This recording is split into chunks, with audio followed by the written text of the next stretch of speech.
Temporarily closing for family issues. This whole line is saying the same thing. The whole street is closed. Oh dear, last time we closed because of the pandemic. What's for this time? This is worse than the pandemic. This is the end of the world. It feels like an alien invasion. This isn't the end of the world, nor is it an alien invasion, but rather what happened in Heilongjiang Province, northeast China from April to June this year. Over 67 days, businesses in 34 counties, cities, and districts of this province successfully closed their shops and went on strike, with more than 1 million merchants participating in total. What happened? In this video, we will walk you through the unique form of resistance by Chinese merchants, the shop closure movement.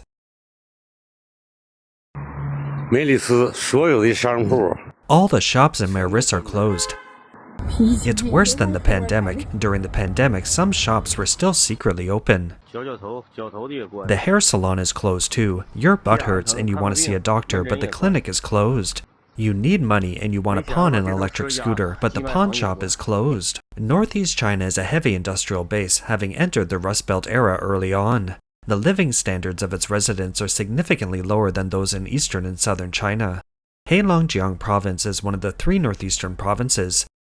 Initially, the news circulated only in Hailan City within the province, claiming that the local government was conducting widespread fire safety and hygiene inspections, with hefty fines or forced closures for those failing to meet standards.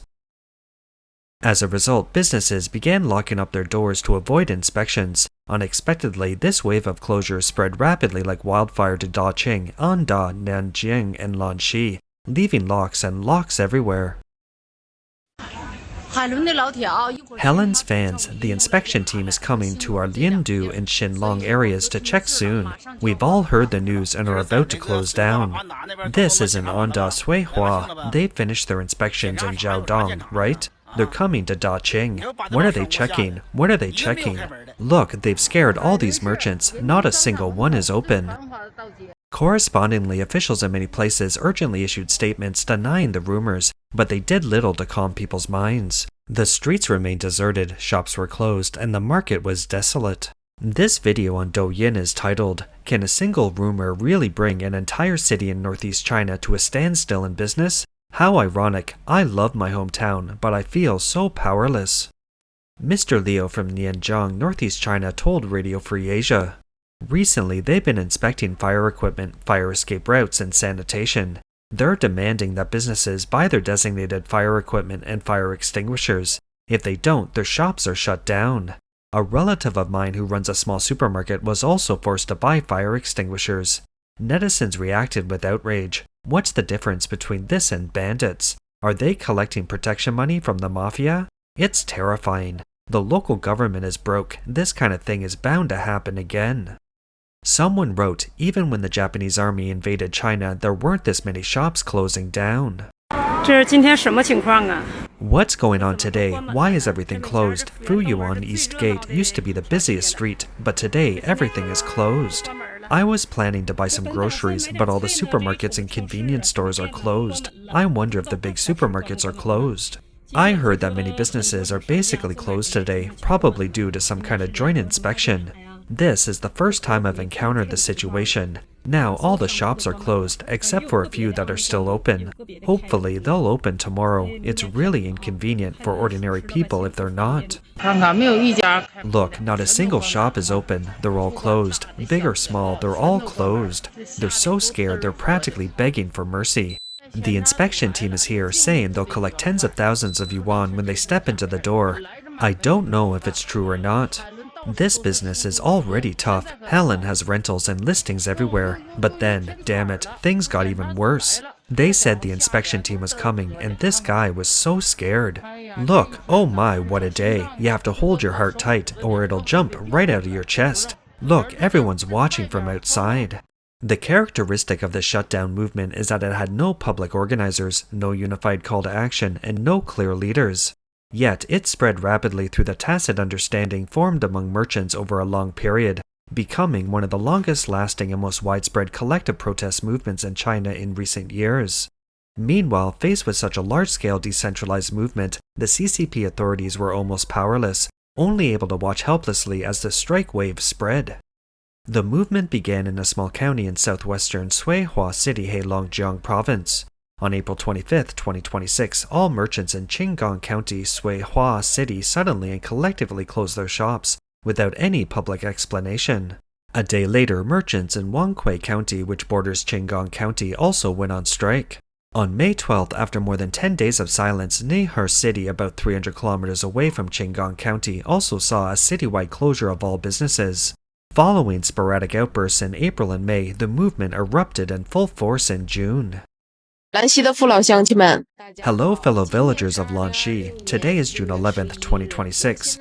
I am currently located in Lanxi County, Suihua City, Heilongjiang Province. Many shops along the street are closed, those with roller shutters are all down, and those without are locked up. The specific reasons are currently unknown. This scene is basically the same as the previous situations in Jiaodong, Anda, and Beilin district of Suihua.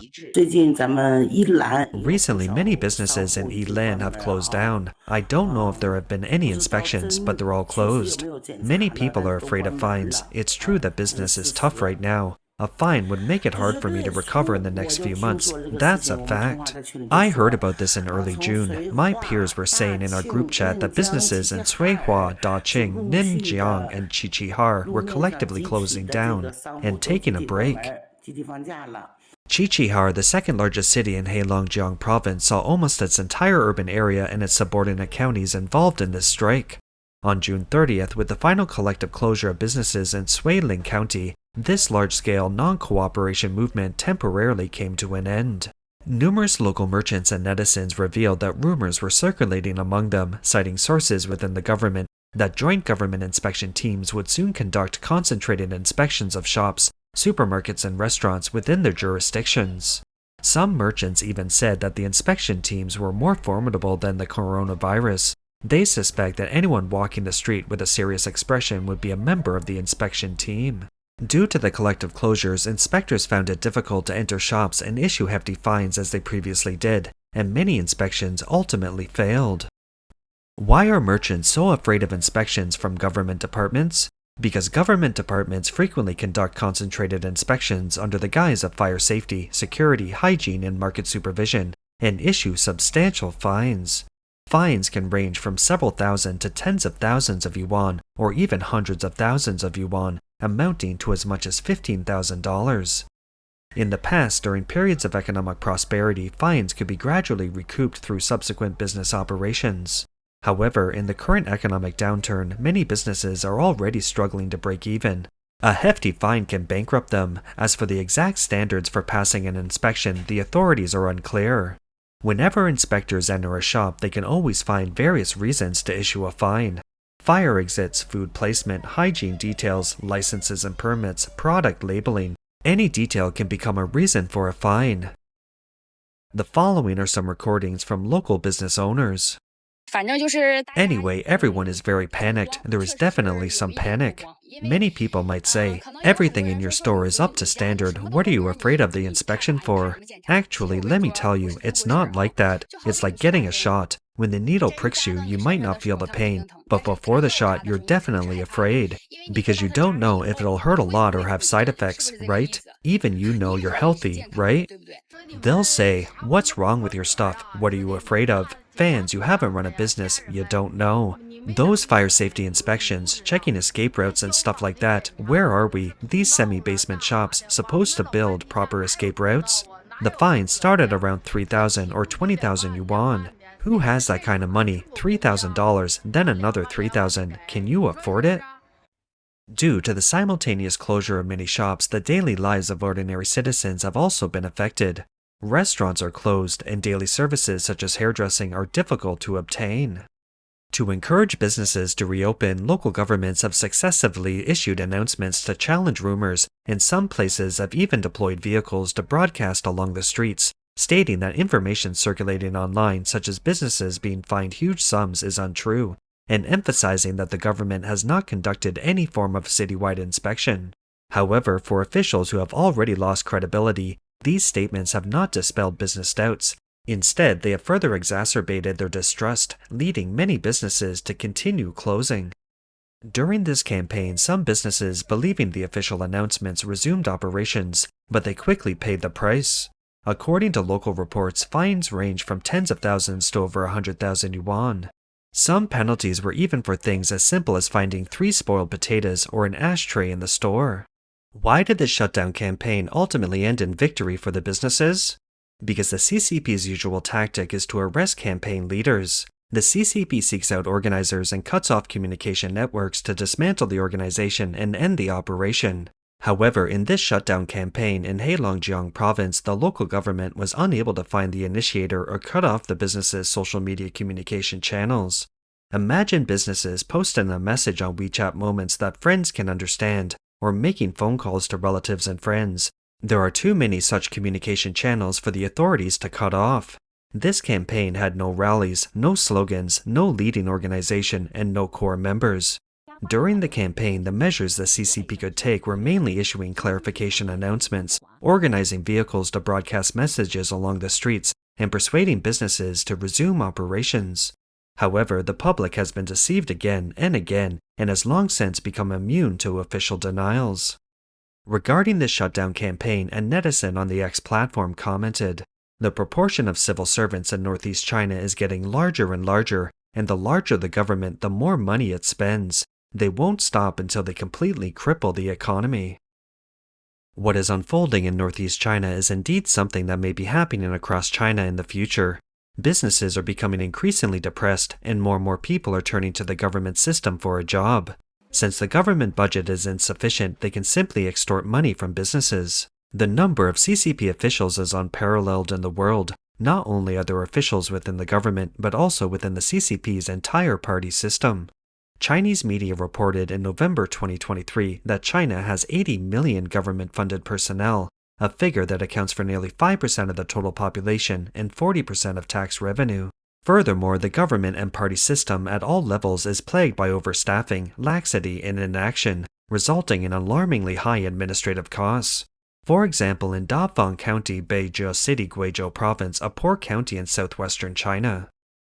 Chinese media reports based on data from the CCP's internal publication Half-Month Talking show that in 2022, tax revenue was only 414 million yuan, but expenditures related to government-funded personnel reached 2.63 billion yuan in 2023. Dafang County has a resident population of approximately 800,000 people, with about 44,000 people receiving government-funded support, meaning that on average, 1 in every 14 people relies on government salaries. In 2022, Dafang County received 4.228 billion yuan in subsidies from the higher levels of government, exceeding 10 times its local tax revenue. The report concludes, this is the legendary food-eating fiscal system. The core task of the fiscal system is not building roads and bridges or developing education and healthcare, but simply 2 words, paying salaries. This is why amid China's current economic downturn, so many people struggling to find work are flocking to the civil service exam.